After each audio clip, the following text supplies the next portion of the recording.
Friends, welcome to our channel खिचक्स वेब। आज पढ़ेंगे new chapter improvement in food resource. इसमें देखेंगे कि फूड हम लोग के लाइफ के लिए कितने इंपॉर्टेंस है, उसका प्रोडक्शन, फूड का वैरायटी, प्रोडक्शन, प्रोटेक्शन, इस सब को देखेंगे कैसे हम लोग इन्हेंस कर सकते हैं, डेवलप कर सकते हैं हाई बिल्ड क्वालिटी में।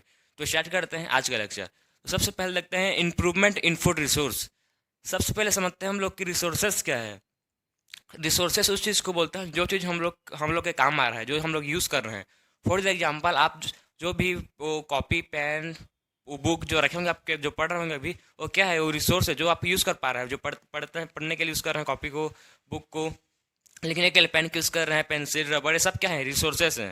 जैसे कि मार्कर, मार्कर का भी मैं रिसोर्सेज की चाहे यूज़ कर रहा हूँ, उसको लिखने के लिए यूज़ कर रहा हूँ, तो क्या है, ये रिसोर्स है। ठीक है ना, इसको मैं लिखने के लिए यूज़ कर रहा हूँ, मतलब ये रिसोर्सेज है। मतलब जो भी चीज़ जो हमारे काम का है, जो काम आता है, उसको बोलते हैं रिसोर्सेज। ठीक। अब ये इसमें देखेंगे फूड का रिसोर्सेज, कैसे फूड हम लोग के काम आता है, इसको कैसे हम लोग इनटेक, मतलब फूड को कैसे खाते हैं, तो क्या क्या रिसोर्सेज सब कुछ देखेंगे। तो स्टार्ट करते हैं चैप्टर। तो देखेंगे इसमें हम लोग, पता है फूड हम लोग के लिए लिविंग ऑर्गेनिज्म के लिए बहुत इंपॉर्टेंस है, फॉर द ग्रोथ के लिए इंपॉर्टेंस है, डेवलपमेंट के लिए इंपॉर्टेंस है, और बहुत सारी इसेंशियल एक्टिविटीज़ के लिए फूड अगर नहीं रहेगा तो हम लोग डाइव मर जाएंगे, डेथ हो जाएगा हम लोग का। तो फूड इनिशियल है। तो फूड का मतलब अब इतना, इंडिया हम लोग, आपको पता होगा इंडिया मोस्ट, मतलब इंडिया का पॉपुलेशन बढ़ रहा है अबाउट मोर देन 1 बिलियन। कितना? About more than 1 billion population अभी तक इंडिया में है। ठीक है ना, और भी बढ़ रहा है, मतलब है नहीं, और बढ़ रहा है, मतलब इंक्रीज हो रहा है। तो फूड प्रोडक्शन को भी इंक्रीज करना पड़ेगा। अगर 1 बिलियन पीपल्स लोग हैं, तो 1 बिलियन पीपल्स मतलब के लिए क्या चाहिए, फूड चाहिए ना। तो कम से कम हज़ारों टन मतलब फूड को इंक्रीज करना पड़ेगा। तो इंक्रीज कैसे करेंगे उसको? सबसे पहले हम लोग का इंडिया में जितना भी मतलब लैंड है, वो सब लैंड में तो फार्मर मतलब फूड को ग्रो करते ही हैं, और बाकी लैंड का नहीं है, मतलब ठीक है। तो कैसे उसको इंक्रीज करें? हम लैंड को तो इंक्रीज नहीं कर सकते, ज़मीन को तो हम लोग इंक्रीज नहीं कर सकते, बढ़ा नहीं सकते। लेकिन फूड का जो प्रोडक्शन है, जो फूड का प्रोडक्शन है, उसको तो हम लोग इंक्रीज कर सकते हैं ना। हाई बिल्ड क्वालिटी से मतलब फूड बनेगा। जो अभी एक खेत से मतलब 1 क्विंटल बन रहा है, वो मतलब जब वो हाई इन्हेंस करेंगे, उसको हाई बिल्ड क्वालिटी करेंगे, तो एक मतलब एक खेत से 10 क्विंटल होगा, डबल ट्रिपल होगा। वैसे हम लोग कर सकते हैं। लैंड को तो बढ़ा नहीं सकते, लेकिन प्रोडक्शन को इन्हेंस कर सकते हैं। तो इस चैप्टर में देखेंगे कि फूड का इम्प्रूवमेंट, फूड का वैरायटी देखेंगे, इम्प्रूवमेंट देखेंगे, को फार्मिंग देखेंगे, एनिमल हस्बेंड्री देखेंगे, कल्चरिंग, फिशिंग, सबको देखेंगे वन बाय वन। तो स्टार्ट करते हैं improvement in food resources. All living organism needs food for their healthy growth and development. Her living organism को फूड का ज़रूरत होता है। क्यों? हेल्दी ग्रोथ के लिए, डेवलपमेंट के लिए। ठीक। Food provides nutrients. फूड हम लोग को पता है, हम लोग को फूड क्या प्रोवाइड करता है? फूड हम लोग को न्यूट्रिएंट्स प्रोवाइड करता है, जैसे कि carbohydrate, fat, protein, vitamins, minerals. इस क्या है, सब हम लोग क्या प्रोवाइड करते हैं? न्यूट्रिएंट्स प्रोवाइड करते हैं। Both plants and animals are major source of food. Plants और एनिमल्स दोनों हम लोग के ह्यूमंस के लिए मेजर सोर्स ऑफ फूड हैं। हम लोग एनिमल्स को भी खाते हैं और प्लांट्स को भी खाते हैं। बहुत लोग नहीं खाते होंगे एनिमल्स को, पर प्लांट्स को एवरीबॉडी, हर कोई खाता है। Green revolution and white revolution, जब हम लोग के इंडिया में एक बहुत मतलब 1965 में बहुत मतलब पॉपुलेशन इंक्रीज तो गया होगा, तो फूड का डिमांड मतलब कम पड़ रहा था, तो वहाँ एक साइंटिस्ट ने ग्रीन रेवोल्यूशन लॉन्च किया। ठीक है ना, ग्रीन रेवोल्यूशन में क्या हुआ, फूड का प्रोडक्शन है उसको इंक्रीज किए। जो फूड का प्रोडक्शन है था, उसको ट्रिपलिंग किए, मतलब इंक्रीज किए, जिसमें वो फूड का डिमांड हो गया। फिर उसके बाद फूड का डिमांड बढ़ रहा था, तो फूड का प्रोडक्शन को इंक्रीज किए, तो उसके लिए ग्रीन रेवोल्यूशन लॉन्च किए थे। कब किए थे? 1965 में। फिर कुछ साल बाद उसके बाद वाइट रिवोल्यूशन लॉन्च किया। वाइट रिवोल्यूशन में क्या हुआ, उसमें मिल्क का प्रोडक्शन को इंक्रीज किए। ग्रीन रिवोल्यूशन में फूड का प्रोडक्शन को इंक्रीज किए, और वाइट रिवोल्यूशन में मिल्क के प्रोडक्शन को इंक्रीज किए। अब देखते हैं टाइप्स ऑफ क्रॉप, कितने टाइप्स ऑफ क्रॉप होते हैं, और हर मतलब क्रॉप को क्या क्या हम लोग प्रोवाइड करते हैं, उसको देखते हैं। सीरियल्स, सीरियल्स में सबसे पहले देखेंगे क्या क्या आएगा, वेट, राइस, मेज, बार्ले, एक्सेट्रा। वेट, राइस, मेज, बार्ले क्या प्रोवाइड करते हैं हम लोग को? Carbohydrate. They provide us carbohydrate. Carbohydrate देने का काम कौन कौन करता है? वेट, वेट पता है ना, वेट, वेट, राइस, मेज, बार्ले सब क्या करते हैं? कार्बोहाइड्रेट प्रोवाइड करते हैं। तो चावल खाते हो क्या है, वो सब राइस, वेट, गेहूँ सब क्या प्रोवाइड करते हैं? कार्बोहाइड्रेट। अब seed, cereals, pulses, oil seed and nuts provide us fat. Cereals, pulses, oil seed, nuts क्या प्रोवाइड करते हैं हम लोग को? एक फैट प्रोवाइड करते हैं। पल्सेस, ग्राम, पल्सेस कौन को? ग्राम, एक ग्राम मतलब चना, पी मतलब मटर, black gram, green gram, pigeon, P provide us protein. जो ब्लैक ग्राम को बोलते हैं उड़ीद, ग्रीन ग्राम को मूंग, पिजन पी को बोलते हैं और रहर। ये सब क्या प्रोवाइड करते हैं? ये दाल, सब दाल है। आप चावल में दाल खाते हो ना, और दाल में क्या रहता है? प्रोटीन, प्रोटीन रहता है, ठीक है ना? क्या रहता है? प्रोटीन। क्या क्या प्रोटीन इसका क्या में रहता है? उड़ीद, मूंग दाल, ये सब आपको फेमिलियर होंगे, आप सुनो कभी घर में सुने होंगे, दाल, उड़ीद दाल, मूंग, रहर, ये सब प्रोटीन प्रोवाइड करते हैं। नेक्स्ट है vegetables any species and fruit. ये वेजिटेबल्स कौन कौन सा जाएगा? सब टाइप्स ऑफ क्लोरीफ्लावर्स, हर चीज़, हर टाइप्स ऑफ फ्रूट हो जाएगा, मैंगो, ऑरेंज, एप्पल, ये सब क्या प्रोवाइड करते हैं? Vitamin and minerals. Main fruits और वेजिटेबल्स का फंक्शन क्या क्या प्रोवाइड करेंगे? विटामिन प्रोवाइड करेंगे और मिनरल्स, दोनों मेन फंक्शन है, ठीक। तो जो ये कार्बोहाइड्रेट है, फैट है, प्रोटीन है, ठीक है ना? कार्बोहाइड्रेट, फैट एंड प्रोटीन, वो हम लोग क्या प्रोवाइड करते हैं? वो हम लोग एनर्जी प्रोवाइड करते हैं, एनर्जी। सबसे पहले हम लोग को ए में कुछ होता है, ठीक है ना? सबसे पहले एनर्जी हम लोग का बॉडी किससे लेता है? कार्बोहाइड्रेट से। किससे लेता है? सबसे पहले एनर्जी हम लोग का बॉडी कार्बोहाइड्रेट से सबसे पहले एनर्जी लेता है। फिर किससे लेता है? फिर प्रोटीन से लेता है, ठीक। प्रोटीन से लेता है, फिर प्रोटीन के बाद किससे लेता है? फैट से लेता है। सबसे पहले कार्बोहाइड्रेट से एनर्जी लेगा बॉडी हम लोग का, फिर कार्बोहाइड्रेट के बाद एनर्जी नहीं रहेगा, मतलब नहीं रहेगा, तो प्रोटीन से लेगा, प्रोटीन के पास भी एनर्जी नहीं रहेगा, तो वो किससे लेगा? वो फैट से लेगा। उससे बहुत लोग को वो देखना जो मोटे होंगे, वो क्यों मोटे हैं? मतलब खाते हैं तो, मतलब जो भी चावल, राइस, कुछ भी वेट मेज खाते हैं तो कार्बोहाइड्रेट से उन लोग एनर्जी हो जाता होगा। फैट से जरूरत ही नहीं पड़ता होगा एनर्जी लेने से, उसी लिए वो रहते हैं। तो डिफरेंट टाइप्स ऑफ हम लोग क्रॉप में देखा, जिसका इसका मेन मेन यूजेस देखा, क्या क्या हम लोग प्रोवाइड करते हैं, कार्बोहाइड्रेट, फैट, प्रोटीन, मिनरल्स, जो सबको देखा। अब देखते हैं क्रॉप सीजन, कौन कौन सा सीजन है जिसमें क्रॉप का ग्रो होता है, उसको देखेंगे। डिफरेंट टाइप ऑफ सीजन होता है जिसमें डिफरेंट टाइप्स ऑफ क्रॉप, जैसे कि black gram, green gram, wheat, मेज, राइस, ये सब डिफरेंट डिफरेंट सीजन में ग्रो होता है। एक पर्टिकुलर सीजन होता है, ठीक है ना, जो जिसमें ये ग्रो होते हैं। देखते हैं अब कौन कौन सा सीजन है। Crop season, different crop required different climatic condition. जो डिफरेंट टाइप्स ऑफ क्रॉप होते हैं वो different types of climatic condition में ग्रो होते हैं। जो ज़्यादा लाइटिंग होता है, जो टेम्परेचर में होता है, कौन रेनी सीजन में होता है, कौन विंटर सीजन में होता है, डिफरेंट, मतलब different types of climatic condition रहनी चाहिए, ठीक है। Different crops require different climatic conditions, temperature, ठीक है ना, temperature and photoperiod for the growth and for the life cycle. Different types of organism को different types of temperature, climatic condition and photoperiod, तीनों required है for their growth and life cycle. ये दोनों क्या, ठीक है ना, इस तीनों चीज मतलब रहेगा प्रॉपर, तो ही क्रॉप ग्रो हो पाएगा। नेक्स्ट, अब इसमें दो टाइप ऑफ सीजन है, पहला है खरीफ सीजन, सेकंड है रबी सीजन। तो सबसे पहले देखते हैं kharif season. This crops grow during the rainy season. जो खरीफ क्रॉप है वो कौन से सीजन में ग्रो होता है? ये रेनी सीजन में ग्रो होता है। कौन सा मंथ है? जून टू अक्टूबर। जून टू अक्टूबर मतलब ये मंथ, यही मंथ में क्रॉप, कौन क्रॉप? खरीफ क्रॉप ग्रो होता है। अब खरीफ सीजन में, सॉरी हाँ, खरीफ सीजन में कौन कौन सा क्रॉप आता है उसको देखते हैं। पहला आता है ब्लैक ग्राम, ठीक, उड़ीद, मूंग, मतलब वही बताया था आपको। Black gram, green gram, rice, paddy, ये सब कब ग्रो होंगे? खरीफ सीजन में ग्रो होंगे। ये सबको खरीफ क्रॉप बोलेंगे। और ये कौन से सीजन में ग्रो होंगे? रेनी सीजन में ग्रो होंगे, मंथ ऑफ जून टू अक्टूबर। जो रबी क्रॉप है वो कौन से मतलब सीजन में ग्रो होगा, देखते हैं। This crop are grown during the November to April. कब ग्रो होंगे ये crop? Rabi crop November to April. They are known as winter crop. Rabi crop को बोलते हैं विंटर क्रॉप, क्यों? क्योंकि विंटर मतलब सीजन में वो क्रॉप ग्रो होते हैं। कौन कौन सा क्रॉप ग्रो होते हैं? वेट, ग्राम, पी, मस्टर्ड। वेट, ग्राम, पी, मस्टर्ड, ये सब क्रॉप कब ग्रो होते हैं? रबी क्रॉप बोलते हैं इसको। और कौन सीजन में ग्रो होते हैं? रबी सीजन में।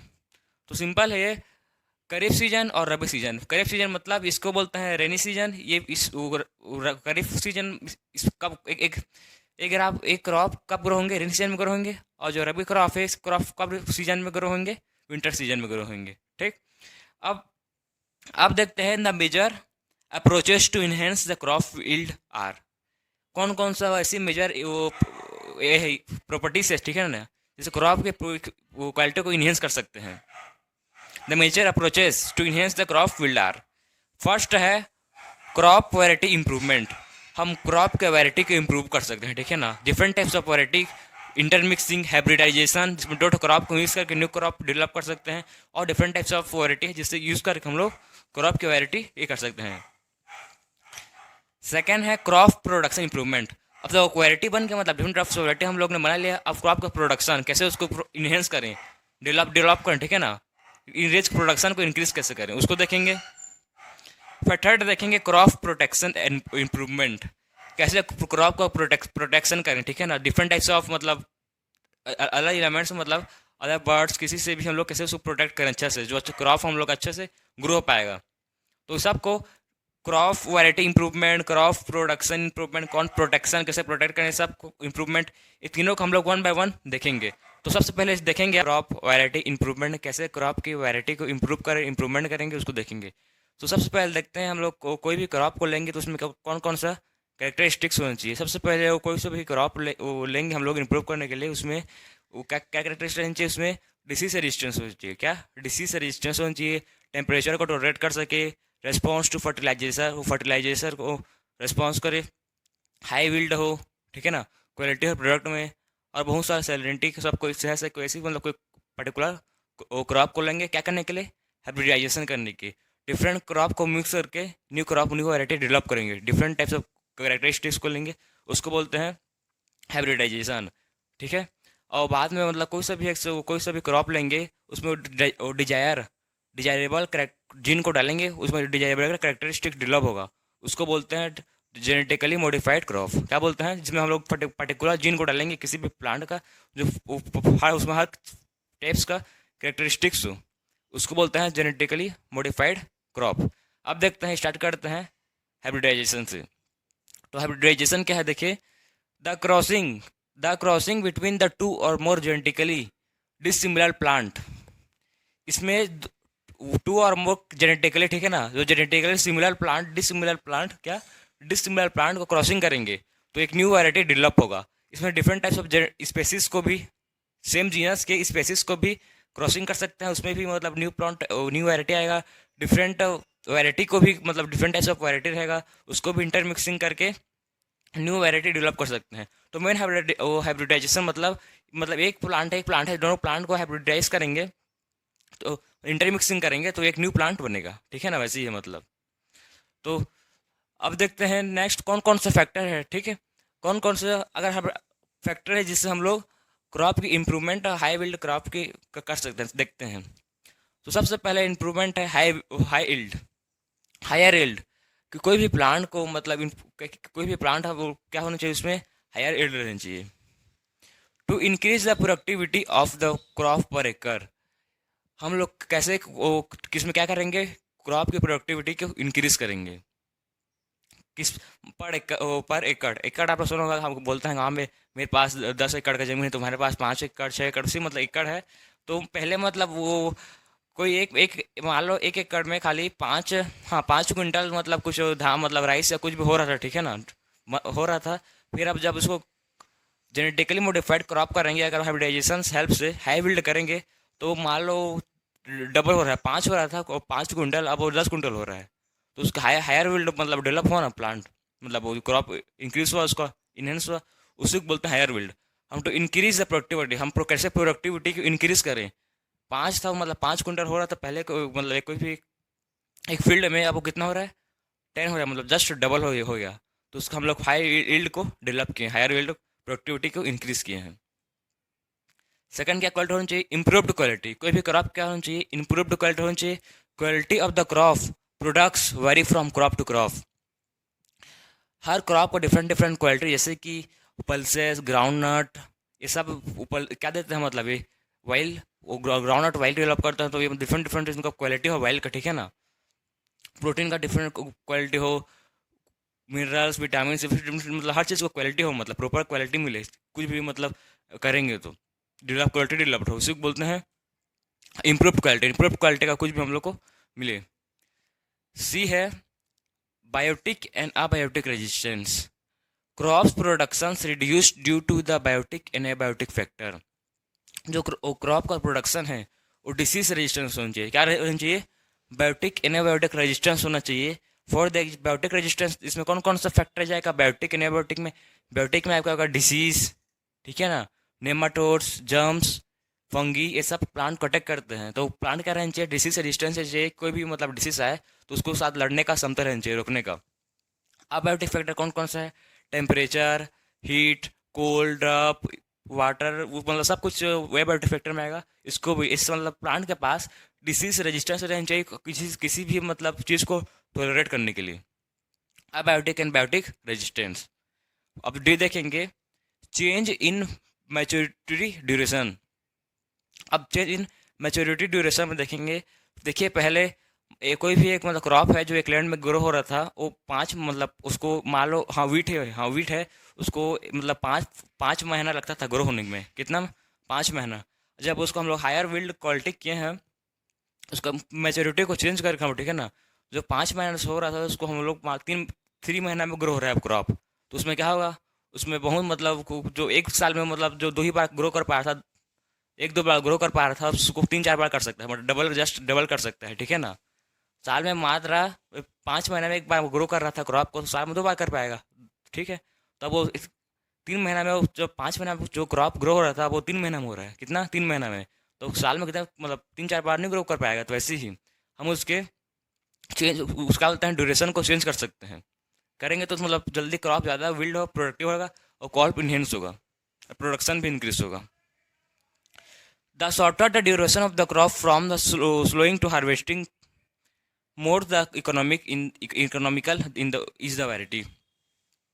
जितना शॉर्टर ड्यूरेशन रहेगा क्रॉप का, ठीक है ना, जितना क्रॉप शॉर्टर ड्यूरेशन रहेगा क्रॉप का, उतना ही हम लोग इकोनॉमिकल वैरायटी मिलेगा, हम लोग को मोर वैरायटी पाएंगे।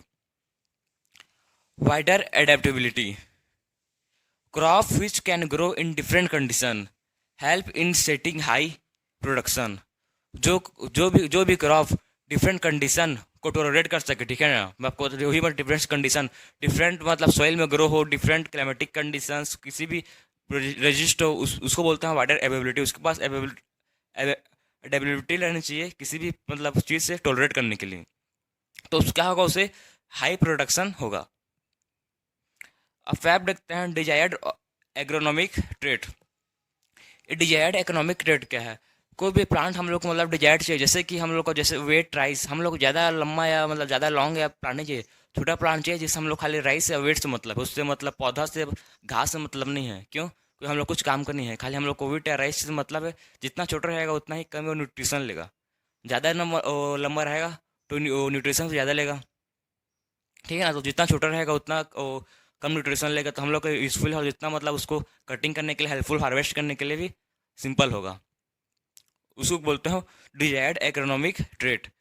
Crop which contain desired economic trait, height, branching, leaves, ठीक है ना, उसका हाइट हो प्रॉपर हाइट, छोटा सा हाइट हो, ब्रांचिंग प्रॉपर ज़्यादा मत हो, कम हो, एंड लीव्स भी ज़्यादा बड़ा मत हो, सिंपल हो। ऐसी डिजायर्ड ट्रेट को हाई प्रोडक्शन, हम इसके हेल्प से हम लोग हाई प्रोडक्शन कर सकते हैं। तो डिफरेंट डिफरेंट फैक्टर्स है, ठीक है ना, डिफरेंट डिफरेंट फैक्टर्स जैसे क्रॉप की यील्ड को, प्रोडक्शन को इन्हेंस और इंक्रीज कर सकते हैं। वो क्रॉप की क्वालिटी को कैसे इंक्रीज करेंगे, क्रॉप में कैसे न्यूट्रिशन किस कैसे इंप्रूव होगा, क्रॉप को बायोटिक एनाबायोटिक फैक्टर्स कैसे हो जाए, different different types of factor हैं जिसको हम देखें हम लोग।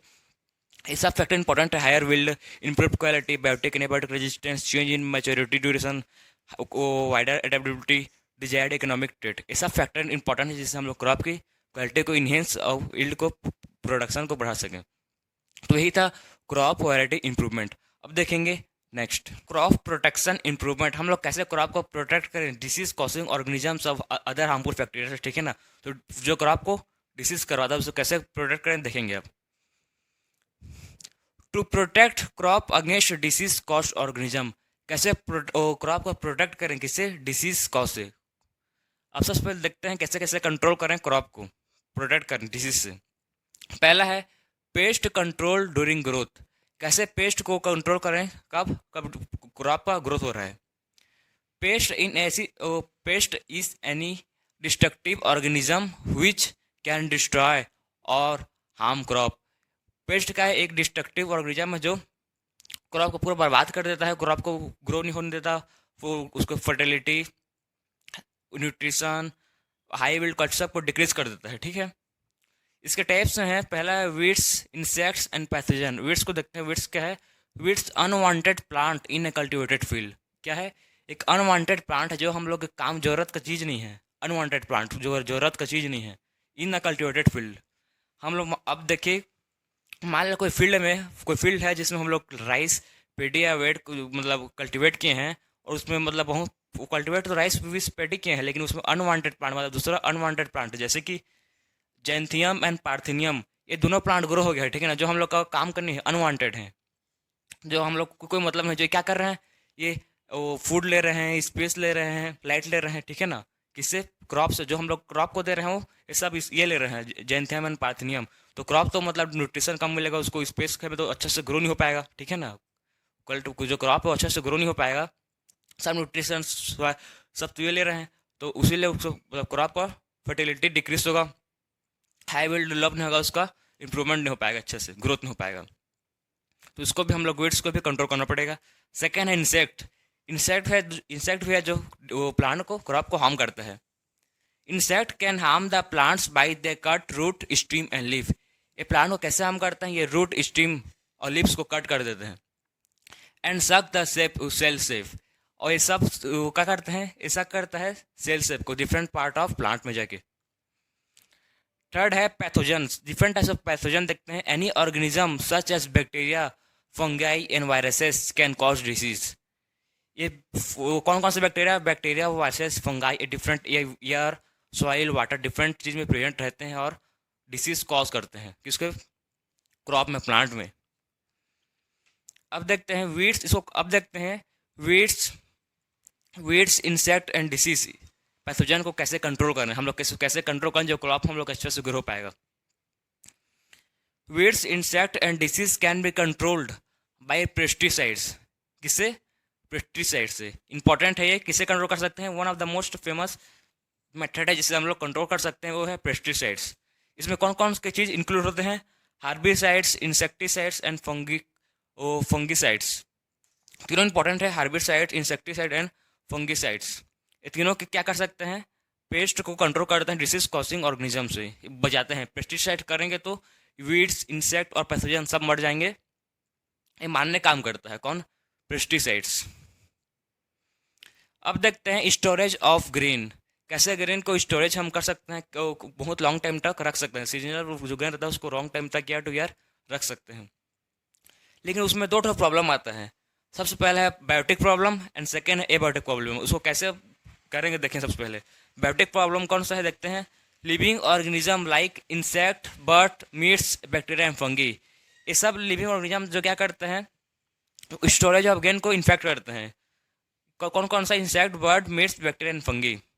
सेकेंड प्रॉब्लम आता है abiotic problem, non living factor. ठीक है, ये नॉन लिविंग फैक्टर है such as moisture, inappropriate temperature. ये सब फैक्टर इफेक्ट करते हैं हम लोग की स्टोरेज ऑफ ग्रेन को स्टोरेज कर वो करते हैं बोल, लेकिन ये फैक्टर है बायोटिक प्रॉब्लम, एनाबायोटिक प्रॉब्लम जो इन्फेक्ट करते हैं।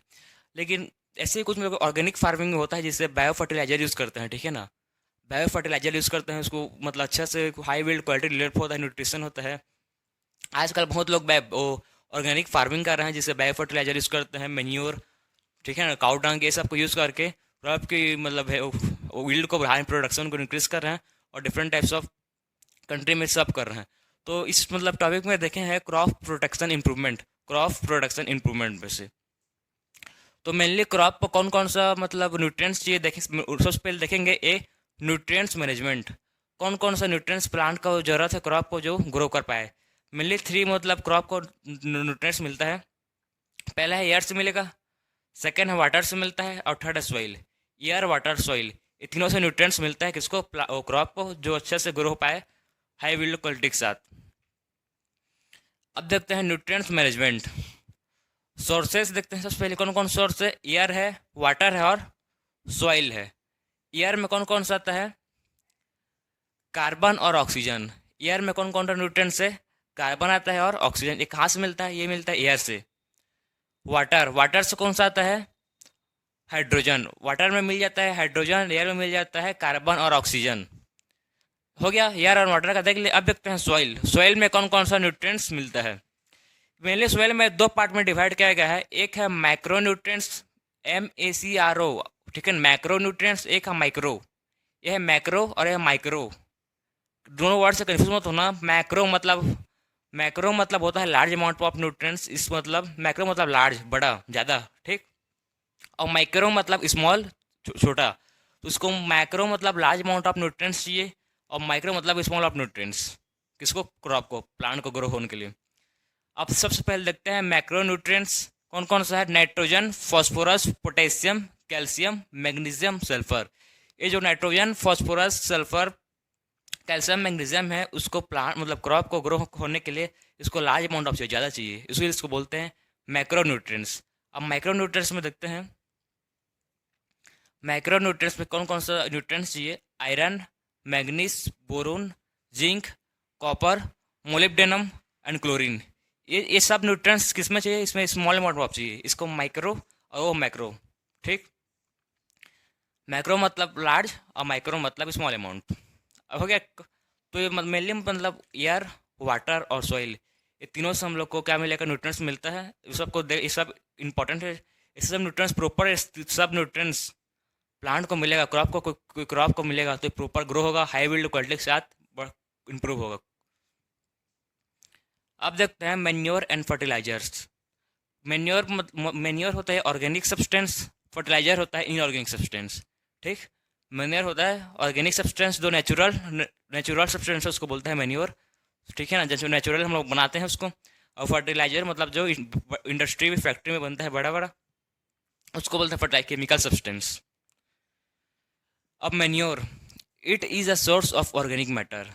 वो क्या है? ऑर्गेनिक मैटर है। मैन्योर ऑर्गेनिक मैटर है और फर्टिलाइजर इनऑर्गेनिक मैटर है। ऑर्गेनिक क्यों है? क्योंकि इसको हम लोग नेचुरली बना सकते हैं। और कैसे बनाएंगे सब बताऊंगा आपको। It supplies small amount of nutrients to soil. ये small amount of nutrients supply करता है, किसको? सॉइल को। लेकिन इसके पास स्मॉल अमाउंट ऑफ मतलब ये स्मॉल अमाउंट सप्लाई करता है किसको? सॉइल को। लेकिन पूरा क्वालिटी से आपसे होता है, क्वालिटी उसका हेड रहता है, ठीक। जो फर्टिलाइजर है वो large amount of nutrients supply करेगा किसको? सॉइल को, लेकिन उसका क्वालिटी नहीं है, ठीक है ना। क्वालिटी नहीं है, बायो फर्टिलाइजर नहीं है, वो केमिकल फर्टिलाइजर है। It is prepared by decomposition of animal excreta and plant waste. Manure कैसे प्रिपेयर होता है? एनिमल एक्सक्रीटा से और प्लांट वेस्ट से, ये दोनों से मिलकर क्या बनता है? मैन्योर बनता है, ऑर्गेनिक ढंग से, ऑर्गेनिक हिसाब से, ठीक। अब देखते हैं वेरियस फॉर्म्स ऑफ मैन्योर्स। कैसे मैन्योर्स के वेरियस फॉर्म्स होते हैं। सबसे पहले कंपोस्ट एंड वर्मी कंपोस्ट। ये कंपोस्ट क्या है सबसे पहले समझिए। कोई एक गड्ढा है, मान लिया कोई हम लोग, ठीक है ना। कोई एक गड्ढा क्या है मतलब किसके? अंडरग्राउंड है, जमीन के नीचे। सबसे पहले उसमें डालते हैं animal excreta, plant waste, animal waste, सब कुछ उसमें डालते हैं। फिर ऊपर में क्या करते हैं? लिप्स करते हैं, पत्ता को कर देते हैं। फिर से animal waste, plant excreta, plant waste, animal waste सब कुछ फिर से डालते हैं इसमें। फिर से लिप्स कर देते हैं, पत्ता कर देते हैं। फिर से सेम वही animal waste, plant waste, animal excreta सबको इसमें डालते हैं। फिर ये क्या होता है?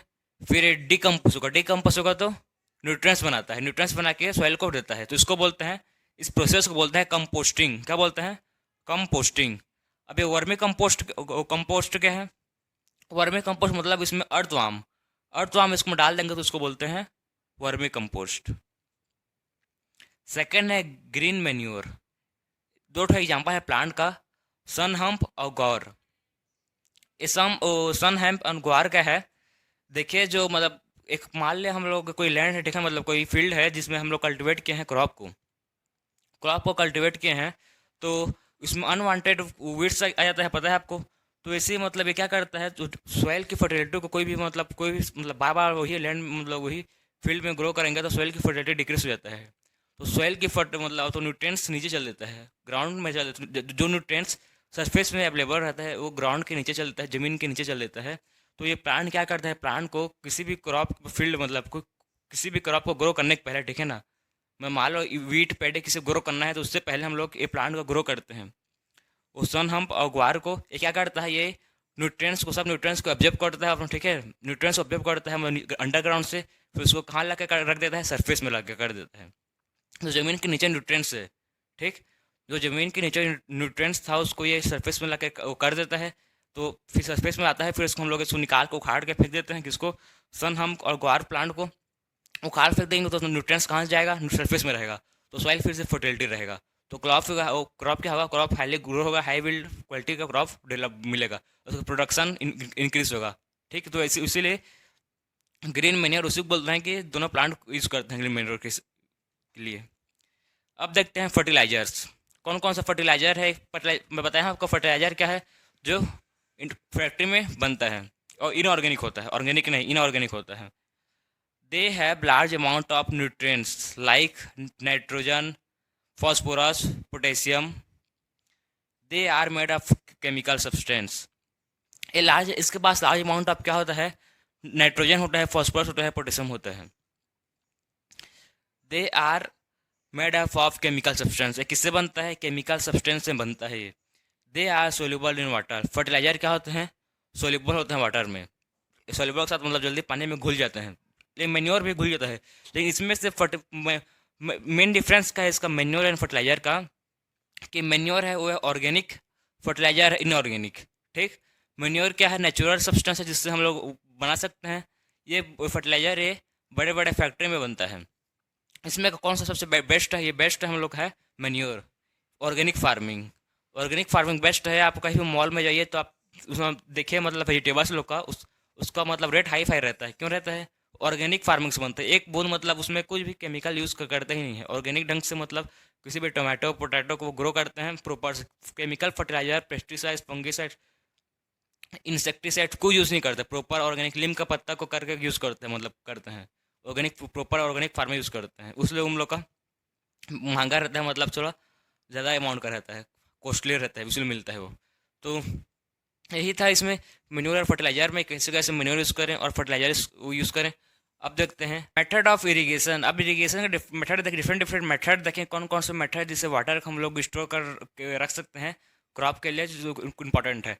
सबसे पहले देखते हैं इरिगेशन में हम लोग फार्मर डिपेंड होते हैं मानसून के ऊपर, ठीक। अगर मानसून हुआ तो हम लोग का क्रॉप और कल्टीवेट होगा, बढ़िया डेवलप्ड होगा, हाई बिल्ड बनेगा, उसका हाई प्रोडक्शन होगा। और मानसून नहीं हुआ, ठीक है ना, मानसून नहीं हुआ तो क्रॉप फेलर होगा, उसका क्रॉप डिस्ट्रॉय हो जाएगा, बर्बाद हो जाएगा क्रॉप उन लोग का। तो पूरी तरह से बहुत लोग फार्मर किसके ऊपर डिपेंड रहते हैं, मानसून के ऊपर बहुत फार्मर डिपेंड रहते हैं। अब देखते हैं method of irrigation. First method है वेल, सेकेंड कैनाल, फिर रिवर लिफ्ट सिस्टम, फिर टैंक, फिर रेन वाटर हार्वेस्टिंग। ये रेन वाटर हार्वेस्टिंग आपको जान रहे हो, इसका प्रोसेस क्या है, पढ़ोगे।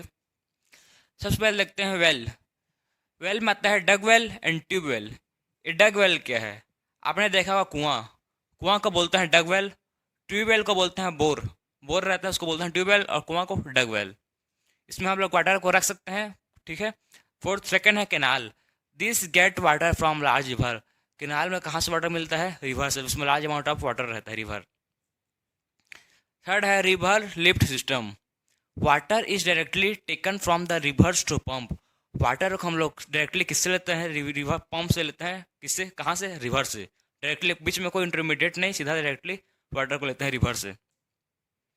फोर्थ है टैंक। टैंक में हम लोग बहुत सारा वाटर को रिजर्व करके रख सकते हैं, बहुत बड़ा बड़ा टैंक रहता है। फिफ्थ है रेन वाटर हार्वेस्टिंग। इसमें हम लोग large amount of water harvest कर सकते हैं, रख सकते हैं, स्टोरेज कर सकते हैं, ठीक है। रेन वाटर हार्वेस्टिंग में लार्ज अमाउंट ऑफ वाटर को हम लोग स्टोर कर सकते हैं। अब देखते हैं crop pattern. Method of irrigation complete है, इसमें मेन देखेंगे कौन कौन सा मेथड जिसमें वाटर को हम लोग रख सकते हैं, ला सकते हैं। अब देखते हैं next crop pattern. Mixed cropping देखेंगे पहला और सेकंड देखेंगे, इंटर क्रॉपिंग थर्ड देखेंगे, क्रॉप रोटेशन। सबसे पहले देखते हैं मिक्स्ड क्रॉपिंग क्या है। Growing two or more than crop together on the same piece of land. Growing two or more, ठीक, देखिए समझिए ध्यान से। ग्रोइंग एक से ज़्यादा, दो से ज़्यादा, ठीक है ना। Growing two or more than crop together, एक ही फील्ड, हमारे देखिए एग्जांपल, ये एक फील्ड है, एक ही फील्ड में एक क्रॉप है, ये मान लीजिए वीट का क्रॉप है, ये मिर्च का क्रॉप है, ये है मस्टर्ड का, ठीक है ना, ये है मान लो ग्राउंड नट का। डिफरेंट टाइप्स ऑफ क्रॉप को, ठीक है, डिफरेंट टाइप्स ऑफ क्रॉप को ग्रो करते हैं एक ही लैंड में, एक ही फील्ड में बहुत सारे क्रॉप को ग्रो करते हैं, तो उसको बोलते हैं मिक्स्ड क्रॉपिंग। अगर मान लीजिए डिफरेंट डिफरेंट क्रॉप इधर है, अगर ये इसमें कोई एक तो खराब, मतलब एक तो कोई सा क्रॉप ग्रो नहीं हुआ, ये वीट का क्रॉप नहीं हुआ, मतलब बर्बाद हो गया, ठीक है ना, अच्छा ग्रो नहीं पाया, लेकिन बाकी का तीन ठो क्रॉप उसका मतलब अच्छे रहेगा ना, मतलब इसलिए मतलब एडवांटेज इसका है कि अगर मतलब इसमें एक तो भी क्रॉप फेलियर होगा, बाकी के क्रॉप अच्छा प्रोडक्ट अच्छा रहेंगे, अच्छा प्रोडक्शन हाई बिल्ड होगा, उसीलिए इसको बोलते हैं मिक्स्ड क्रॉपिंग, इसको एडवांटेज है। इसमें एग्जांपल कैसे रहेगा, वीट ग्राम मस्टर्ड, जैसे इसको ग्रो कर सकते हैं gram plus wheat, mustard plus wheat, ऐसे करके ग्रो कर सकते हैं, वीट प्लस ग्राम मस्टर्ड प्लस वीट, ऐसे करके इसको ग्रो कर सकते हैं। नेक्स्ट देखते हैं इंटरक्रॉपिंग। इंटरक्रॉपिंग में क्या होता है, टू और मोर क्रॉप, ठीक, to or more crop can growth on the same field in different pattern. इसमें भी सेम है कि दो से ज़्यादा क्रॉप को एक ही फील्ड में ग्रो कर सकते हैं, लेकिन इस मतलब इसमें क्या है डिफरेंट है, इसको हम लोग डिफरेंट पैटर्न कर सकते हैं। फॉर देखिए इधर कोई सा ये फील्ड है, इसमें ऐसी रो हिसाब से देखिए, हाँ ये रो है, ये डिफरेंट क्रॉप है, ये डिफरेंट क्रॉप है, ये वेट का क्रॉप है, ये मेज का क्रॉप है, ये ग्राम का है, ये मस्टर्ड का है, ये different different different different crop को एक पैटर्न में मतलब ग्रो करते हैं, ठीक। अगर इस क्रॉप मतलब एक क्रॉप को डिसीज हुआ, कोई कोई मतलब बीच का क्रॉप का डिसीज हो गया, ठीक है ना, ये क्रॉप डिसीज हो गया है, बीच वाला क्रॉप डिसीज है, तो इतना कोई हम लोग निकाल के मतलब फेंक देंगे, ठीक, बाकी का क्रॉप तो ये है ना, तो इतना कोई निकाल के हम लोग फेंक देंगे, ये दे बाकी क्रॉप उसके बाद एक सेप रहेगा, तो इसे डिसीज फ्री मतलब इस इंटरक्रॉपिंग इसका होता है डिसीज फ्री होता है, मतलब डिसीज हम लोग को प्लांट का मतलब होता है तो भी हम लोग उसको निकाल देते हैं। इसका भी एक एडवांटेज है, तो इसको डिफरेंट रो पैटर्न में ग्रो होता है क्रॉप, किसमें, इंटरक्रॉपिंग में। अब देखते हैं crop rotation. It is a growing different crop one after another on same field. ये क्या है, growing of different crop one after another, मतलब एक मतलब इसको बोल सकते हैं प्री प्लान्ड सक्सेशन है। पहले से हम लोग सोच कर रखें कि अभी इतना टाइम में एक क्रॉप ग्रो होगा, फिर इसके बाद होने के बाद ये टाइम में एक क्रॉप ग्रो होगा, तो मतलब प्री प्लान करके रखे हैं पहले से कौन कौन सा क्रॉप ग्रो होगा। इससे क्या होगा, इससे एडवांटेज क्या है इसका, इसमें डिसीज फ्री रहेगा, इसमें वीड्स नहीं रहेगा, इसका जो प्रोडक्टिविटी होगा वो हाई बिल्ड रहेगा, सोइल हमेशा फर्टिलिटी रहेगा। तो डिफरेंट टाइप्स ऑफ क्रॉप का देखें हम लोग, क्रॉप पैटर्न है, mixed cropping, inter cropping, crop rotation, different types of crop हो जिसको हम लोग मिक्स करके ग्रो कर सकते हैं, ठीक है ना। इसमें डिसीज भी मतलब बहुत कम होता है, और होगा तो भी हम लोग उसको आराम से मतलब क्रॉप का फील्ड जो डिस्ट्रॉय पूरा नहीं होगा, ख़त्म नहीं होगा। तो इम्पोर्टेंट है ये, इम्पोर्टेंट है। क्रॉप प्रोडक्शन इंप्रूवमेंट, इसको हम लोग देखे थे क्रॉप कैसे प्रोडक्शन को इम्प्रूवमेंट करें, एनिमल हस्बेंड्री। तो में हम लोग का जैसे जैसे पॉपुलेशन इंक्रीज हो रहा है, ठीक है ना, जैसे जैसे वो पॉपुलेशन इंक्रीज हो रहा है तो उसी वजह से डिमांड भी इंक्रीज हो रहा है, ठीक है। तो एनिमल्स का डिमांड भी हो रहा है, जैसे कि हैंड, एग का, मिल्क, ये सब का प्रोडक्शन डिमांड इंक्रीज हो रहा है। तो इसको कैसे हम लोग साइंटिफिक वे से मैनेज करें उसको देखेंगे अभी, प्रोड्यूस करें, ठीक है। तो सबसे पहले देखते हैं animal husbandry. It is a scientific management of the domestic animal. एक क्या है, एनिमल हस्बेंड्री क्या है, ए साइंटिफिक मैनेजमेंट है किसका, डोमेस्टिक एनिमल्स का, साइंटिफिक वे से करते हैं इसको। सबसे पहले देखते हैं कैटल फार्मिंग। कैटल फार्मिंग क्या है, for getting milk and a bull cart for transportation. Cattle farming क्यों करते हैं, फॉर गेटिंग में हम मिल्क प्रोडक्शन के लिए मिल्क चाहिए उसी लिए करते हैं, और for bull cart transportation. Bull cart transportation मतलब बैलगाड़ी, हम किसी भी सामान को एक जगह से दूसरे जगह ट्रांसपोर्ट कर सकते हैं, इसको बैलगाड़ी की तरह यूज़ करते हैं बुल कार्ट को, ठीक। अब टाइप्स ऑफ कैटल देखते हैं, कितने टाइप्स ऑफ कैटल होते हैं। दो टाइप्स ऑफ होते हैं, मैं दो टाइप्स ऑफ एनसीईआरटी में गिवन है तो मैं आपको दो टाइप्स ऑफ बताऊंगा। पहला है काउ, सेकेंड है बेफेलो। काउ का साइंटिफिक नेम होता है बोस इंडिकस, ठीक, और बफेलो का होता है Bose ब्यूबेलिस।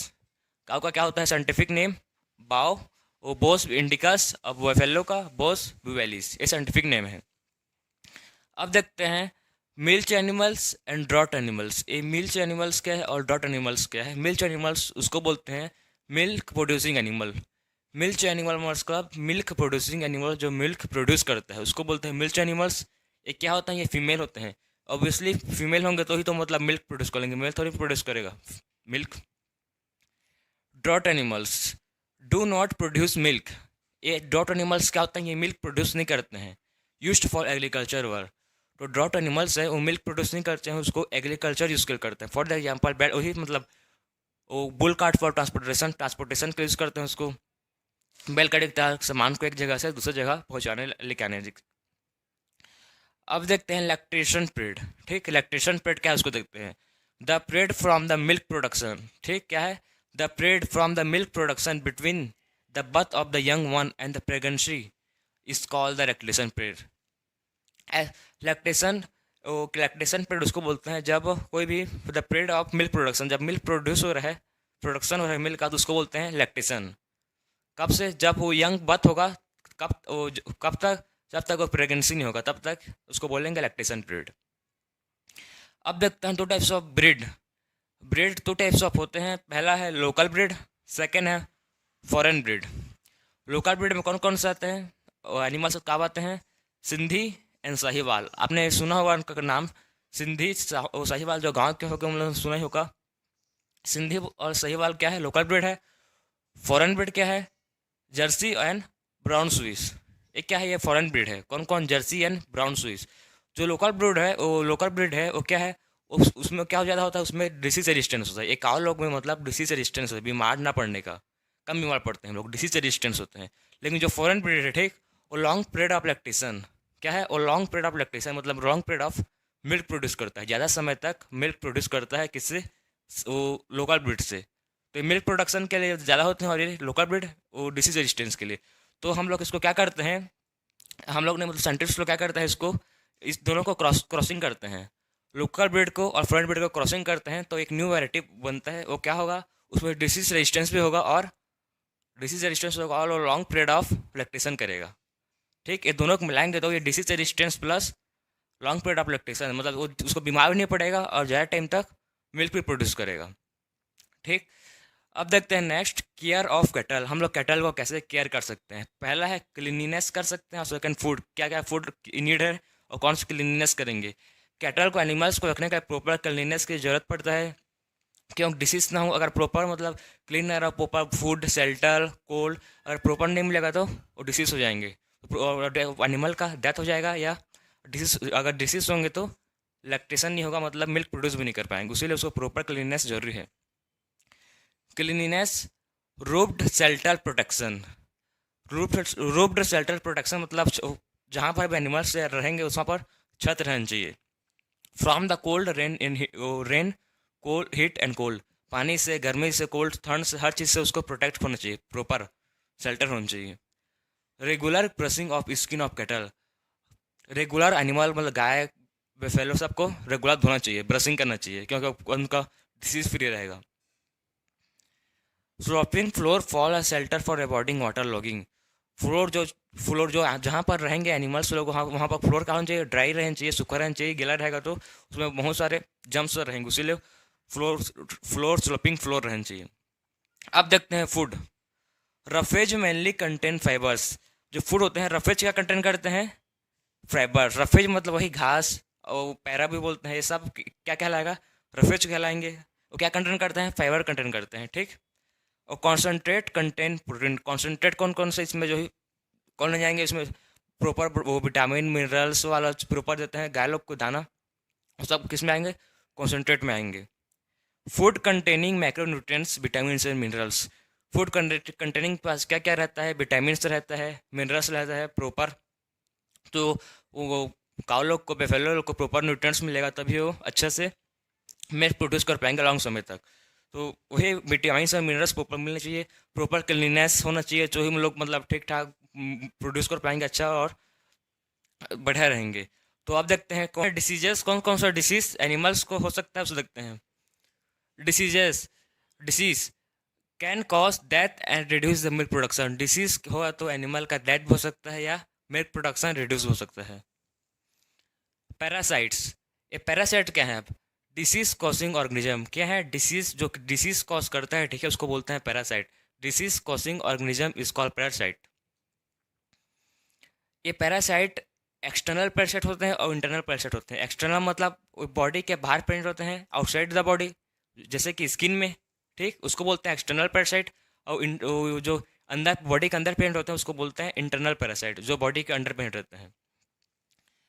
Parasite are the small organism living inside and outside the body. ठीक है, स्मॉल ऑर्गेनिज्म होते हैं, स्मॉल मतलब बहुत छोटा, जो लिविंग बॉडी के अंदर या बाहर मिलता है। External parasite and internal parasite. External parasite क्या है? स्किन, ये क्या करते हैं? स्किन डिसीज कॉज करते हैं। कौन? External parasite. और जो इंटरनल पैरासाइट है वाम क्या करते हैं? इंटेस्टाइन और स्टोमक में प्रॉब्लम कॉज करते हैं। अब है वायरल एंड बैक्टीरियल डिसीज। ये वायरल एंड बैक्टीरियल डिसीज क्या है? इन्फेक्टेड डिसीज है। इनफैक्ट मतलब एक एनिमल से दूसरे एनिमल में फैल सकता है वो, ठीक है ना। इन्फेक्टेड डिसीज है, वायरल एंड बैक्टीरियल डिसीज। तो इसको कंट्रोल करने के लिए वैक्सीनेशन होता है। एनिमल को भी वैक्सीनेशन दिया जाता है जिससे वो कंट्रोल हो, ठीक है, डिसीज कॉजिंग ऑर्गेनिज्म न फैले, उसको डिसीज रेजिस्टेंस हो। अब देखते हैं नेक्स्ट पोल्ट्री फार्मिंग। ठीक, पोल्ट्री फार्मिंग क्या है? वही इसमें देखेंगे कैसे मीट मतलब कैसे बॉयलर्स, लेयर्स, एग कैसे डेवलप करते हैं, कैसे प्रोडक्शन करते हैं, उसको देखेंगे। पोल्ट्री फार्मिंग, मुर्गी पालन बोलते हैं इसको, ठीक है, मुर्गी पालन। It is done for egg and meat. एक किसके लिए किया जाता है? एग के लिए और मीट के लिए। They both provide protein and fat. पता है हम लोग को एग और प्रोटीन क्या प्रोवाइड करते हैं? एग और मीट क्या प्रोवाइड करते हैं? प्रोटीन प्रोवाइड करते हैं, सबको पता है, बहुत लोग खाते भी होंगे। Broilers and layers. Broilers bird grown for meat are called broilers. Broilers किसको बोलते हैं? जो भी मतलब जो भी बर्ड जिसको हम लोग ग्रो करते हैं मीट के लिए ग्रो करते हैं उसको बोलते हैं बॉयलर्स। और जो ऐसा और वैसा मतलब लेयर्स किसको बोलते हैं? Birds grown for egg are called layers. ऐसे बर्ड जो किसके लिए ग्रो होते हैं? एग के लिए ग्रो करते हैं, उसको बोलते हैं लेयर्स। बॉयलर्स मतलब मीट के लिए और लेयर्स मतलब एग के लिए। जो बॉयलर्स हैं वो 6 to 8 वीक्स के बाद मतलब इसको खा सकते हैं, रेडी होगा, ठीक है ना। और जो वो लेयर्स एग है वो 20 वीक्स, ठीक, 20 वीक्स के बाद ये ओपन होगा, मतलब रेडी होगा खाने के लिए। तो बॉयलर्स मतलब मीट और लेयर्स मतलब एग।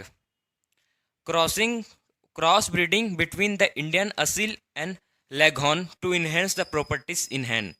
हम क्रॉसिंग करेंगे, हम लोग पता है उसमें भी एनिमल में काउ में भी किए थे, जर्सी और साहिवाल में, वो local breed and foreign breed को, जिसमें हम लोग न्यू वैरायटी मिला था जिसमें डिसीज रेजिस्टेंस हो और milk high milk production, long period of time milk production हो। वैसे ही इसमें भी सेम वही वो क्रॉसिंग करेंगे जिसमें भी मस्त हम लोग को न्यू वैरायटी मिले।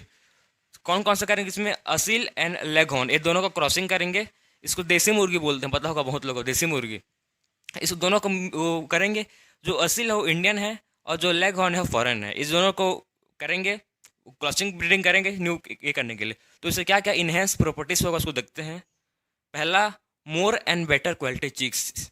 क्या होगा इससे? मोर मतलब ज़्यादा क्वालिटी से अच्छा क्वालिटी के साथ चिक्स मिलेगा। लो मेंटेनेंस रिक्वायरमेंट, इसको ज़्यादा मेंटेन करने का जरूरत है, ज़्यादा रिक्वायरमेंट, टेम्परेचर को भी टॉलरेट कर सकता है, मतलब उतना कैपेसिटी होगा इसमें, क्षमता होगा उतना requirement. To produce drop broilers, ठीक, to produce drop broilers meat giving bird.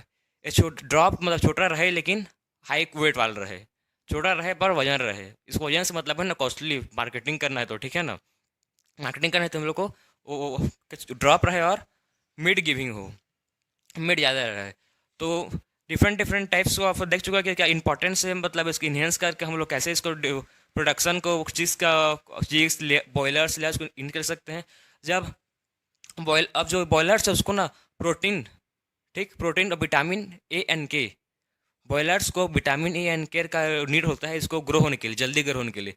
जल्दी ग्रो होगा तो जल्दी मतलब मार्केटिंग होगा, और जल्दी मतलब मार्केट में जाएगा तो प्रॉफिट होगा। इसलिए इसको जल्दी ग्रो करने के लिए विटामिन ए एंड के देखते हैं, प्रॉपर न्यूट्रिएंट्स देते हैं। और अच्छा से न्यूट्रिएंट्स विटामिन मिला तो फिर जल्दी ग्रो होंगे, फिर ठीक है जल्दी प्रोडक्शन होगा इसका। फिर ये लोग को बॉयलर्स लोग को मतलब प्रॉपर क्लीनिंग के साथ हाइजीनिक वे में रखा जाता है। डिसीज़ फ्री रहना चाहिए, डिसीज़ होगा तो फिर से नहीं हो पाएंगे, तो डिसीज़ फ्री मतलब इन्वायरमेंट क्लीनिंग सब चीज़ को देखते हुए इसको ग्रो करते हैं बॉयलर्स को, ठीक है ना, सैनिटाइजेशन, हाइजीन सबको देखते हैं। तो इसमें हम लोग देख चुके हैं कि इसको प्रॉपर प्रेस में रखते हैं, इसको भी ड्राई प्रेस में रखते हैं, किसको बॉयलर्स को बड़े एंड और डिसीज़ फ्री रहना चाहिए तो ये अच्छा से टैक्स दे पाएंगे। तो हम लोग देख चुके हैं ये। वो पोल्ट्री फार्म को ही मुर्गे पालन है, कैसे मुर्गे पालते हैं कि वो कौन कौन से प्लेस में रखते हैं, कैसे डिसीज, इनको भी वैक्सीनेशन दिया जाता है, ठीक है ना। जो पोल्ट्री फार्मिंग में है, जो बॉयलर्स है, उसको भी वैक्सीनेशन दिया जाता है डिसीज फ्री होने के लिए, या इन लोग की भी वायरसेस बैक्टीरिया फंगी इनको भी अटैक कर सकते हैं, ये भी कोई शक्तिमान नहीं है, ठीक है। इनको भी वैक्सीनेशन दिया जाता है। एनिमल हस्बेंड्री, काऊ लोग को भी, काऊ बेफेलो लोग को वैक्सीनेशन, सबको वैक्सीनेशन दिया जाता है वैरसेस एंड बैक्टीरिया का, चाहे वो इन्फेक्ट ना हो, डिसीज से डिस्टेंस रहें, अच्छे से उन लोग का ग्रो हो, डेवलपमेंट हो, प्रोडक्शन हो, ठीक। तो इसमें देख चुके हैं cross breeding between Indian Aseel and lagoon. अब देखेंगे फिश प्रोडक्शन से। तो फिश क्या है, आप लोग को पता होगा, बहुत लोग है कि प्रोटीन का सोर्स है, ठीक है। ये प्रोटीन का सोर्स है। प्रोटीन कहाँ से मिलता है? फिश से मिलता है। Fish is a great source of protein to our diet. क्या है? एक ग्रेट सोर्स है। क्या? चीप, मतलब प्रोटीन क्या है? चीप सोर्स ऑफ फिश है। हम लोग को बहुत ही सस्ता में प्रोटीन मिल जाता है, किससे? फिश से, to our diet. Fish production is of two types, ठीक है। फिश प्रोडक्शन टू टाइप्स का होता है। पहला होता है फाइंड फिश, सेकेंड होता है अनफाइंड फिश। जो फाइंड फिश है उसको बोलते हैं ट्रू फिश। फाइंड फिश को भी बोलते हैं ट्रू फिश बोलते हैं। इसका एग्जांपल देखते हैं, बोनी फिशेस, कैटला और रोहू। आपने जो जो लोग खाते होंगे जान रहे होंगे, कैटला और रोहू मतलब फेमस है, जो मिलता है, अक्सर मिलता है, ठीक है ना।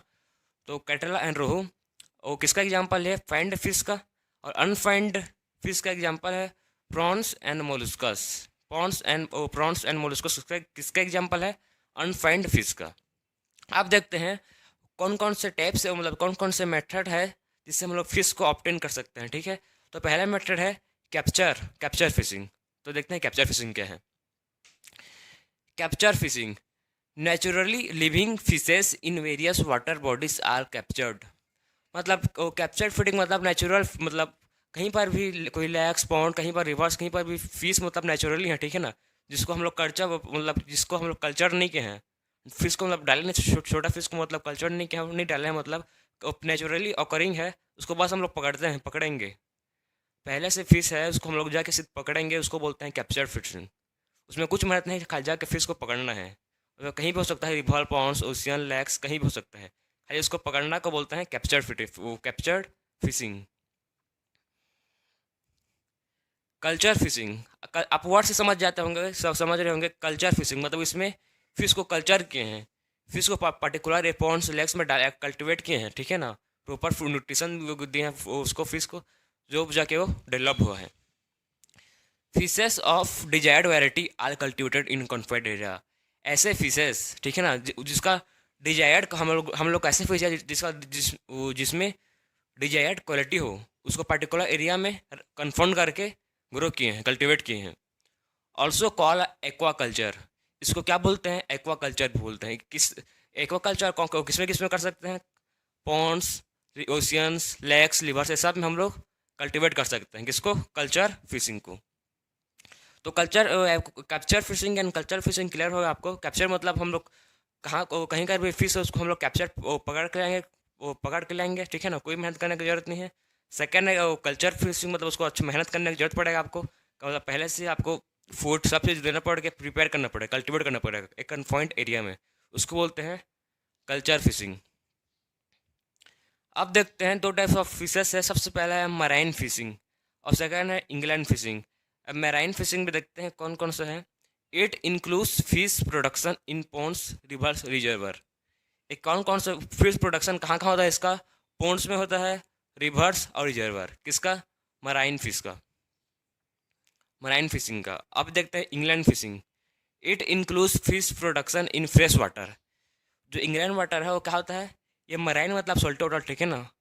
मराइन वाटर को बोलते हैं सोल्टी वाटर, और इंग्लैंड वाटर क्या है? It is a fresh water, मतलब ये फ्रेश वाटर में फिश का प्रोडक्शन होगा इसमें। एग्जाम्पल है lakes, rivers, reservoir and brackish water. तो ये ब्रेकिस वाटर क्या है? ब्रेकिस वाटर उस वाटर को बोलते हैं जिसमें फ्रेश वाटर प्लस सी वाटर, फ्रेश वाटर और सी वाटर को मिक्स कर देंगे, ठीक है ना, मतलब पर्टिकुलर एरिया में, तो उसको बन जाता है ब्रेकिस वाटर। बहुत सौ फिशेस को मतलब इसमें कल्टिवेट करते हैं, ग्रो करते हैं। तो इंग्लैंड फिशिंग हो गया, जिसमें किसका प्रोडक्शन करेंगे? अब फ्रेश वाटर है, एग्जाम्पल लेक्स, रिवर्स, रिजर्वर। अब देखते हैं कंपोजिट फिश कल्चर। एक कंपोजिट फिश कल्चर क्या है? तो कंपोजिट फिश का जो उसको बोलते हैं जिसमें 5 to 6, ठीक है ना, 5 to 6 वेराइटीज़ ऑफ फिश को एक पर्टिकुलर पॉन्ड में रखते हैं और ग्रो करने के लिए, कल्टीवेट करने के लिए। तो फिश मतलब वो वैसे वो 5 to 6 स्पेसीज पर डिफरेंट टाइप्स ऑफ वेराइटी को रखेंगे फिशेस का, तो क्या होगा उसमें मतलब फूड का कम्पीट नहीं होगा। बहुत फिश मतलब इसमें पर्टिकुलर जो फिश, बहुत फिश ऊपर कोई फिश ऊपर में रहता है, कोई फिश मिडिल में रहेगा, कोई फिश नीचे में रहेगा। तो आप जब जब भी आप फूड दोगे मतलब फिशेस को, तो सबसे पहले कौन खाएगा, अपर वाला खाएगा, फिर जो बचेगा वो मिडिल वाला खाएगा, और उससे बच गया तो वो जोन वाला खाएगा। इससे क्या होगा, इससे हाई विल्ड मतलब डेवलप होगा, फिश का प्रोडक्शन इंक्रीज होगा। ठीक, तो देखिए वही कि कंपोजिट फिश कल्चर, इसमें 5 to 6 वेराइटीज ऑफ फिश को करते हैं पर्टिकुलर पॉन्ड में। ठीक, फॉर एग्जाम्पल डायग्राम देखिए बता रहा हूँ आपको। ये कोई पॉन्ड है की है, तो इसमें एक टाइप का फिश रहेगा। ठीक, इसमें एक टाइप का फिश रहेगा ऊपर मतलब सबसे सरफेस में। फिर इधर मतलब कुछ फिश के वैरायटी रहेंगे, डिफरेंट फिश के वैरायटी रहेंगे इधर। फिर बिलो बॉटम बॉटम में भी डिफरेंट फिश के वैरायटी रहेंगे। तो डिफरेंट डिफरेंट फिश के डिफरेंट डिफरेंट जोन में रहते हैं। देखते हैं कौन कौन सा रहता है। कैटला, कटला कौन सा, अपर पार्ट ऑफ वाटर। ये सबसे मतलब कटला कहाँ रहता है, अपर पार्ट ऑफ वाटर में रहता है। जैसे कि देखिए एक रहता है अपर पार्ट ऑफ वाटर में, यहाँ पर ये सब अबव में सबसे अपर में। सेकंड है रोहू, मिडिल पार्ट ऑफ वाटर। ये कहाँ रहता है रोहू, मिडिल पार्ट ऑफ वाटर में रहता है, मतलब बीच में रहता है रोहू।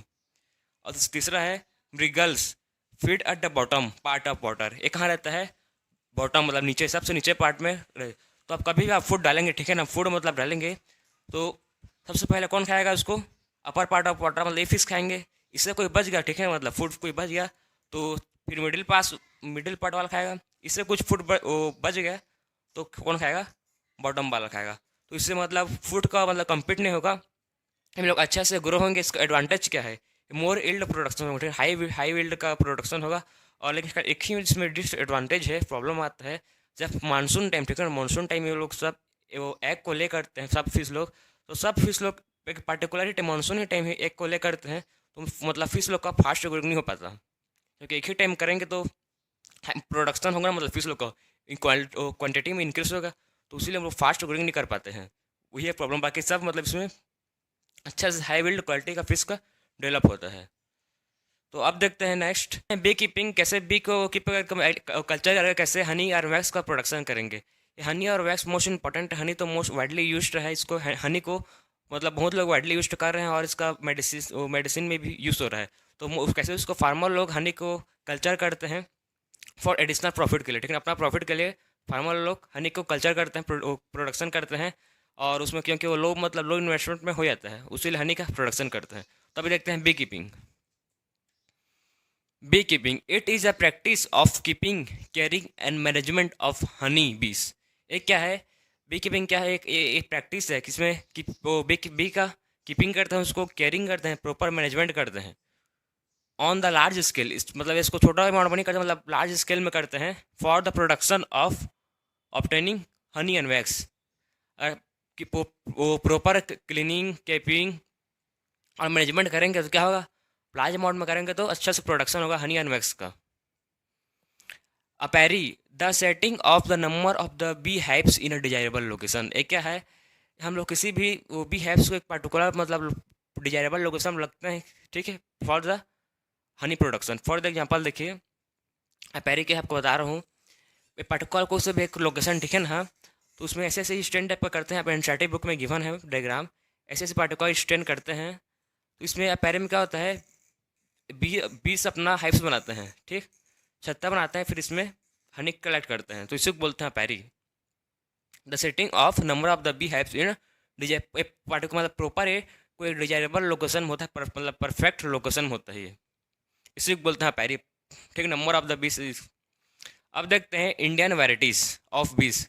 इंडिया वेराइटीज़ के कौन कौन से बीस है देखते हैं। फर्स्ट है एपिस सेराना इंडिका, ये क्या है, इंडियन वेराइटीज़ भी है। अब तो सेकंड है डॉर्सेटा रॉक बे, कौन सा भी है, रॉक भी है। वन इटालियन वैरायटी मेलीफेरा, ये इंडियन इटालियन वैरायटी का भी है मेलीफेरा, ठीक है ना, इटालियन वैरायटी का भी क्या, मेलीफेरा फॉर कमर्शियल प्रोडक्शन। इसको इटालियन भी को क्या करते हैं, इंडिया में कमर्शियल प्रोडक्शन के लिए यूज़ करते हैं। ये क्या करता है, मतलब क्या प्रोवाइड करता है ज़्यादा? High Honey capacity. ये क्या प्रोवाइड करता है? हाई हनी, मतलब ज़्यादा हनी प्रोड्यूस करता है। दे रिप्रोड्यूस फास्ट, ये जल्दी रिप्रोड्यूस करके हनी प्रोडक्शन इंक्रीज करता है। They stay in the bee hives for long, मधुमक्खी का वो मधुमक्खी लोग जब तक अपने छत्ता में जितना टाइम तक रहेंगे, ठीक है ना, 20 लोग अपने मतलब बी हाइव्स में जितना टाइम तक हम लोग रहेंगे, जितना लॉन्ग टाइम तक रहेंगे, उतना ही वो क्या करेंगे, ज़्यादा हनी का प्रोडक्शन करेंगे। इसलिए ज़्यादा टाइम तक वो रहेंगे तो इसमें क्या होते हैं, लॉन्ग टाइम तक बी रहते हैं हाइव्स में अपना। हनी, हाँ, अब हनी क्या है? It is a dense sweet liquid and provide energy. एक क्या है? Dense sweet liquid. डेंस मतलब चिपचिपा, आप देखे होंगे हनी को, खाए होंगे और देखे होंगे, चिपचिपा रहता है वो, और डेंस उसको बोलते हैं dense. It is a dense sweet liquid. ये क्या प्रोवाइड करता है हनी? एनर्जी प्रोवाइड करता है बहुत, मतलब आजकल उसको मेडिसिनल में बहुत यूज़ हो रहा है। अब देखते हैं पास्ट्यूरेज। ये पास्ट्यूरेज क्या है? It is the ability of flower to the bees for nectar and pollen production. ये किसी भी कोई भी फ्लोरा फ्लावर प्लांट हो सकता है जो क्या करे, जो नेक्टर और पोलन प्रोड्यूस करे, ठीक है ना। पर्टिकुलर कोई भी फ्लोरा प्लांट है, फ्लावर हो सकता है जो क्या प्रोड्यूस करे, नेक्टर प्रोड्यूस करे और पोलन प्रोड्यूस करे बीज के लिए, उसको बोलते हैं पास्ट्यूरेज, ठीक। तो बी कीपिंग में वही सिंपल है, कैसे बी को मतलब पर्टिकुलर कल्चर करके प्रोडक्शन, कैसे उसका जैसे डिफरेंट डिफरेंट मेथड है, अपैरी, पॉजिटिव, उसको कैसे हनी को डिफरेंट डिफरेंट स्पेसिस के करके कैसे हनी एंड वैक्स प्रोडक्शन करें। सो इस चैप्टर कंप्लीट हो गया। अब मिलते हैं नेक्स्ट चैप्टर में।